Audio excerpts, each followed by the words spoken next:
Most of the history is made by those who conquer. The winners, they take it all. But there is always a memory encoded into ourselves, into our habits, into our brains, into the things that we cherish. The same has happened with the Finnic Vikings, the ancient Finnish, Estonian, etc. Vikings who ruled the Baltic Sea, went to the Emperor of Byzantium and did many great deeds. Now the excavations have revealed that in Estonia, in modern day Estonia and Livonia, there were the highest amount of blacksmith cottages in whole Europe.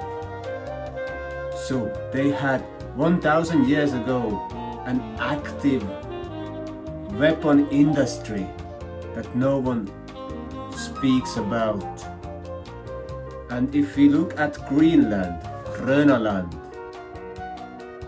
it was Greenland. It was not a pile of ice. Of course, in the summers, some of the ice melts away. But the chronicles, the Vikings said it's Greenland, Grönaland, because the weather was a lot warmer than it is nowadays. The weather was different. In the north, the modern day Scandinavia, it was full of oak trees, not so many pine and spruce trees, but oak and many other leafed trees, because the climate was warmer. During the Roman times, in Britannia, there was huge industry of grape growing. The best wines in the Roman Empire were made in Britannia. So it was around 2000 years ago. So you see, the climate was a lot warmer in the north. And I suspect that in the south it was more humid.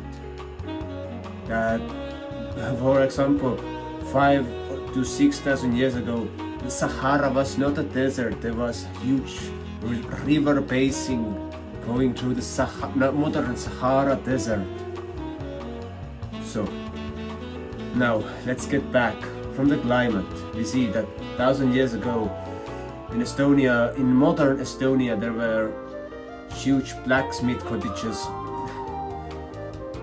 or forges actually, and there has been a lot of silver swords found in Finland, in Estonia, and in the surrounding areas.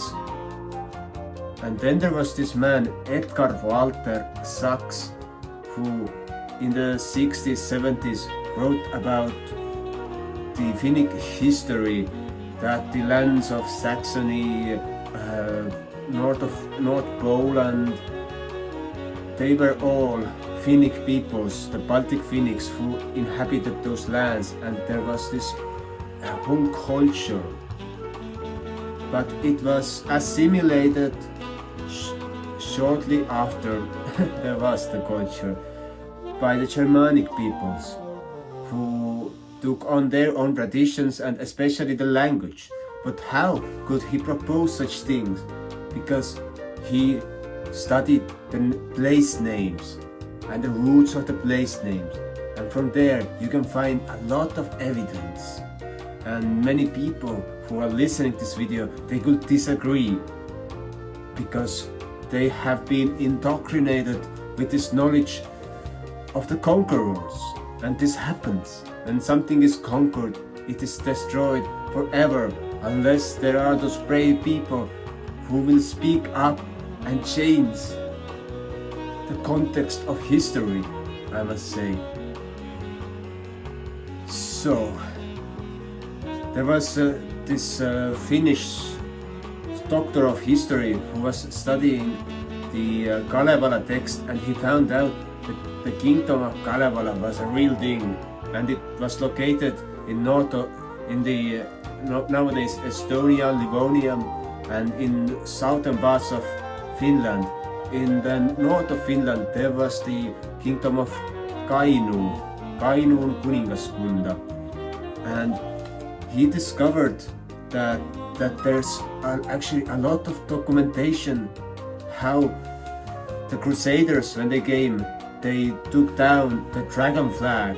There was a golden dragon, wasn't the symbol, the emblem, and the first president of the Republic of Estonia, Lennart Meri, he wrote the book The Silver and White, and there he also proposes the Baltic Finnic culture, how it predated the Germanic people, and a lot of etymology and folk traditions around dragons and the fiery objects in the sky. And funny thing is, with all those forges that I mentioned beforehand, that there are countless meteor shards in the land in Estonia, and all the metals have vanished from there. So probably the smiths were forging swords from the metals that they found from the objects of space that had fallen on the ground. That's just funny thing. And the genetics have found that people like me, you see, blue eyes, blonde hair, they originate from the modern day Lithuania, Latvia, Estonia, so from the Finnic basin, and it has emigrated to many other places in this world, even to America. And then there was this woman from Venezuela, and we met in Germany and we were talking, and she says, "Ah, yeah, you're normal German," and I felt really offended because I'm not a German. I'm a Finnic Viking. I'm no German. I can't be. But then it appeared to me, the Germans are also those brothers and sisters who have lost their memory through all this indoctrination throughout the ages. And this happens, sadly. But actually why it matters is when we trace the roots of the civilizations that have been more aligned with the nature, more aligned with the real values, then we see the truth. For example, a lot of Finnish alternative historians have found and traced that the Norwegian kings and the many kings of Britain, etc., they were derived from the Finnic names, that they were actually Finnic, they were Finnic kingdoms that later took on the spoken language of the Germanic, etc., that vanished the memory of the Finnic kings. These are outrageous statements, but no, I'm just speaking at behalf of so few people who still can remember. Most people have forgotten. It happens. But the funny thing is, the jurisdiction that is famously based in Britain, how they created passports and the maritime law, it comes from the old Baltic Finnic maritime law. It was called mereseadus, the water laws, or the sea laws actually. And they had certain regulations and arguments that still stand in nowadays modern formal maritime law. These are ancient traditions that were taken and then put on the paper. And we still hold and commemorate those traditions. For example, every year we have this the night of the ancient bonfires, when the whole coast is lit by bonfires, to remember the ancient tradition when every night the coast was lit but in the Baltic Sea with bonfires, so ships could navigate, the sailors could understand where they are and communicate with each other. This is old sailing tradition, but then there's this funny segment, for example, in the Chronicles, who I just forgot the name of the chronicle.